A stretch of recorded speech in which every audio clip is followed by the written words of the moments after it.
آقا مولا نبی اکرم نور مجسم امام الانبیاء سید المرسلین شفیع المذنبین طٰہٰ و یاسین رحمت عالم نور مجسم فخر دو عالم سرکار دو عالم صلی اللہ تعالی علیہ وآلہ وسلم کی بارگاہ ناز میں بارگاہ کرم میں حمد و صلوات کے بعد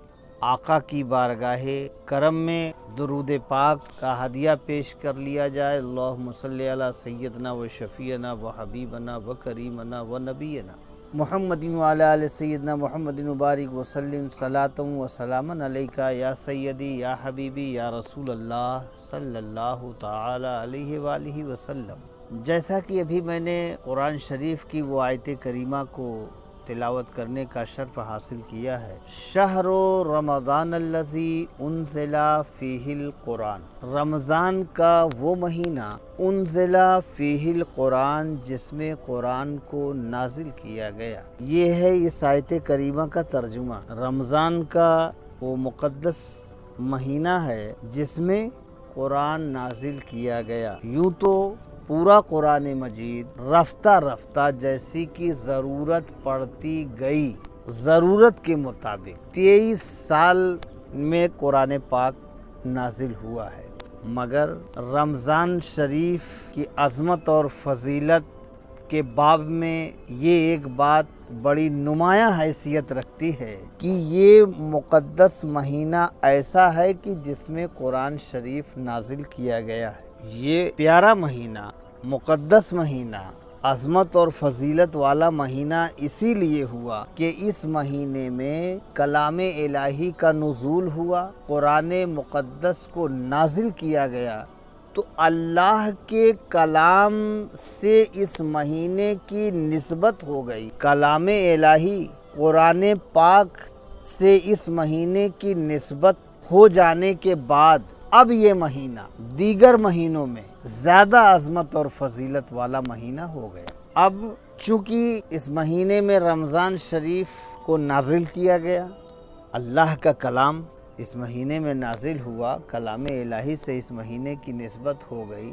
تو اس پاکیزہ اور مقدس کلام سے نسبت رکھنے کے وجہ سے یہ مہینہ بھی مقدس ہو گیا، یہ مہینہ بھی تقدس والا ہو گیا، یہ مہینہ بھی عظمت اور بزرگی اور عز و شرف والا مہینہ ہو گیا۔ اور اس ماہ رمضان المبارک کے تعلق سے نبی اکرم نور مجسم رسول محتشم امام الانبیاء سید المرسلین صلی اللہ تعالی علیہ وآلہ وسلم کا ارشاد پاک ہے کہ اے لوگو، رمضان کہ روزے تم پر فرض کیے گئے، اب جب اس کی فرضیت کا حکم آ گیا تو اب پابندی کے ساتھ اس مہینے میں جو فرض روزے ہیں ان کی ادائیگی کو اپنے اوپر لازم کر لو، کہ رمضان کے روزوں کی ادائیگی میں کسی طرح کی کوئی تساہلی نہ برتو، اس کی ادائیگی پر مکمل طور پر کھرے اترو، کیونکہ یہ رمضان کا جو روزہ ہے یہ سنت یا واجب نہیں ہے، فرض ہے جس کا ادا کرنا ضروری ہے، لازم ہے۔ اور جو رمضان کے ان فرض روزوں کی ادائیگی نہیں کرے گا، جو ان فرض روزوں کو نہیں رکھے گا، وہ گنہگار ہوگا اور گناہ کبیرہ کا وہ مرتکب ہوگا، کیونکہ رمضان کے فرض روزوں کو قصداً چھوڑ دینا، بغیر کسی عذر شرعی کے قصداً چھوڑ دینا گناہ کبیرہ ہے۔ تو اس لیے قرآن اور حدیث میں جو فرمایا گیا ہے رمضان کے روزوں کے تعلق سے، وہ ہمارے آپ کے لیے کمپلسری ہے کہ اس میں کسی طرح کی کوئی بھی تساہلی نہ برتی جائے۔ اور دوسری بات یہ ہے کہ اور جو عبادات ہیں روزے سے ہٹ کر، روزے کے علاوہ جو دیگر اور تمام عبادتیں ہیں، نماز، زکوٰۃ، حج، عمرہ، تلاوت قرآن مجید، دیگر جو بھی عبادتیں ہیں، ان تمام عبادتوں کا ثواب یا اس کا صلہ اللہ تبارک و تعالی نے دیا ہے، دینے کا وعدہ کیا ہے، مگر یہ روزہ جو ہے یہ بھی ایک عبادت ہے، مگر اس روزے کے تعلق سے، اس عبادت کے تعلق سے رب کائنات اللہ تبارک و تعالی جل شانہ نے یہ نہیں فرمایا کہ جیسے اور دیگر عبادتوں کے بارے میں فرمایا اس کا صلہ یہ دوں گا، اس کا صلہ یہ دوں گا، اس کا صلہ یہ دوں گا،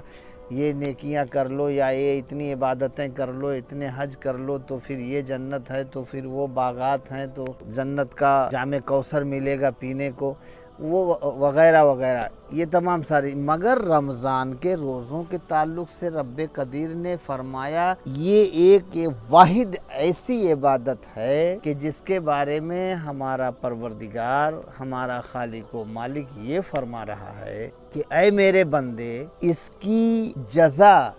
اس کا صلہ اور بدلہ میں خود ہوں. الصوم لی وانا اجزی بہ، اور ایک جگہ ہے اجزی بہ. دونوں ہی صورتوں میں مطلب ایک ہی ہے، اس کا جو مطلب ہے، خلاصہ ہے، وہ ایک ہی ہے کہ روزہ میرے لیے ہے اور میں ہی اس کا صلہ ہوں، اس کی جزا ہوں، اس کا صلہ ہوں، اس کا بدلہ ہوں. یعنی یہی ایک عبادت ایسی ہے کہ جس کے صلے میں رب کائنات نے، پروردگار عالم نے خود اپنے آپ کو دے دیا اپنے بندوں کو.